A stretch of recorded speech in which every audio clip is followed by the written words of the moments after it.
Cameron, every time I watch one of your videos, I'm always reminded by how smart you are and how much I really enjoy listening to the things that you have to say. You mentioned something last week that I want to touch on. Specifically, you talked about how when we're young, things are easy and uncomplicated, and then when we're older, we realize that the world is more complex and multifaceted than we think that it really is. By that logic, I wonder if we're old enough to start asking more complicated questions. Here's one. Donald Trump.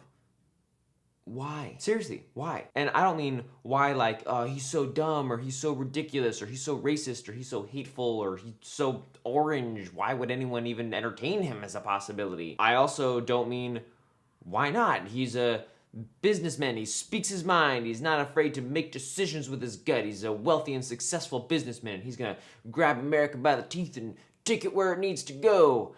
I just mean, why are we all so obsessed with him? Why? Cameron, I have a thought. I think a lot of the fervor around American politics, and specifically the presidential election this cycle, has to do with hero worship. Now, hero worship is not something new. It's something that's been around since the ancient Greeks, where humans with valorous lives were heralded after their deaths for having spent a lifetime achieving the impossible. From Jason to Abraham to Jesus to Mohammed to Sherlock to Superman to Harry Potter to the current onslaught of Marvel superhero movies right now, humans have had a vast and varied complex history with their chosen / anointed heroes. Okay, so if we're gonna go down this road, let's talk about what a hero really is. Heroes often represent the pinnacle of human achievement, right? They're smart, they're strong, they're brave, they're good looking, they're oftentimes very wealthy. Heroes overcome great and complicated obstacles to achieve the utmost. Heroes represent what we would like to see in ourselves and more. Also, they're always saving people, and I think this is important because people like to be saved. In his book, The Denial of Death, Ernest Becker talks about the psychology of heroism and its